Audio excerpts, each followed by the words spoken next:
AP BJP boss నయా plan work out చేస్తున్నారా? ఇతర రాష్ట్రాల్లో మాదిరిగా ఏపీలోనూ బీజేపీ విస్తరించేందుకు రూట్ మ్యాప్ వేస్తున్నారా?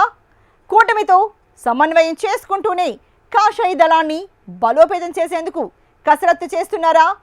తాజా పరిణామాలు పరిశీలిస్తే అవునని అంటున్నారు రాజకీయ విశ్లేషకులు. ఇంతకీ జనతా వారధి అంటున్న ఏపీ సారథి ఏం చేయబోతున్నారు? Let's watch this exclusive focus.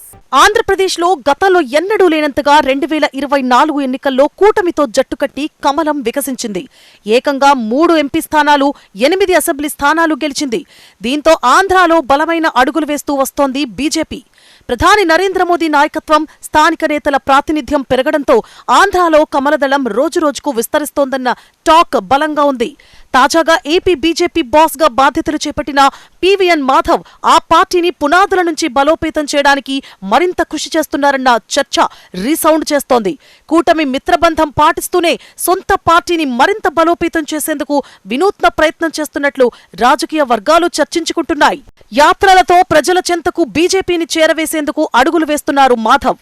Atal Modi సుపరిపాలనా యాత్రతో Vajpayee నుంచి మోదీ వరకు జరిగిన అభివృద్ధిని ప్రజలకు వివరించే ప్రయత్నం చేశారు. జనతా వారధి పేరుతో మాధవ్ 26 జిల్లాల్లో పర్యటించి నేరుగా ప్రజలను కలిశారు. ఇలా 3 మెగా యాత్రలతో ప్రజలు, స్థానిక నేతలతో మమేకమవుతూ కేంద్రం ఏపీపై చేస్తోన్న ఫోకస్ ను చెప్పకనే చెప్పారు మాధవ్. పంచాయతీ, ఎంపీటీసీ, జెడ్పీటీసీ, కార్పొరేషన్ ఎన్నికల్లో బీజేపీ అభ్యర్థులను సమర్థవంతంగా నిలిపేందుకు యాక్షన్ ప్లాన్ సిద్ధం చేస్తున్నారు. అంతేకాదు 2029లో జరిగే సార్వత్రిక ఎన్నికలను దృష్టిలో పెట్టుకుని సామాజిక వర్గాల సమావేశాలు, యువ మోర్చా మీటింగులతో బిజీగా ఉంటున్నారు బీజేపీ ఏపీ చీఫ్. అటు ఢిల్లీ అగ్రనాయకత్వం నుంచి కూడా మద్దతు లభిస్తుండటంతో ఏపీ బీజేపీలో నూతనోత్సాహం కనిపిస్తోంది. దీంతో వచ్చే ఎన్నికల సమయానికి ఏపీ కమలదళం స్ట్రాంగ్ అవ్వనుందన్న సంకేతాలు వస్తున్నాయి. ఇదంతా బాగానే ఉన్నా ఏపీ ఎన్నికల్లో గేమ్ చేంజర్ గా చెప్పుకునే ఉత్తరాంధ్రలోని విశాఖలో వర్గపోరు అధిష్టానాన్ని కాస్త కంగారు పెడుతోందట. మరోవైపు రాజ్యసభ మాజీ సభ్యుడు జీవీఎల్ మాధవ్ మధ్య కోల్డ్ వార్ కొనసాగుతోందన్న టాక్ లేకపోలేదు. మాధవ్ స్థానికేతరుడు అయినప్పటికీ అనకాపల్లి ఎంపీ సీఎం రమేష్ తో సన్నిహిత సంబంధాలు కొనసాగిస్తున్నారు.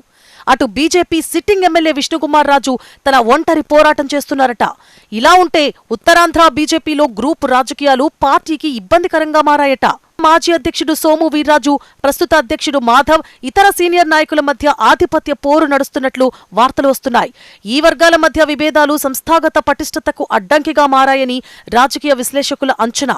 ఇలా ఉత్తరాంధ్రలో కీలక నేతలు 3 వర్గాలుగా చీలిపోయిన దశలో పార్టీ అంతర్గతంగా ఎలా బలపడుతుందన్న వాదన కూడా బలంగా వినపడుతోంది.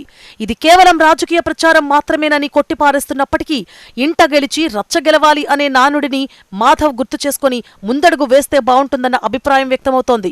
రాబోయే రోజుల్లో మాధవ్ డైరెక్షన్లో కమలదళం కొత్త జోష్ ఎలా ఉండనుందో చూడాలి.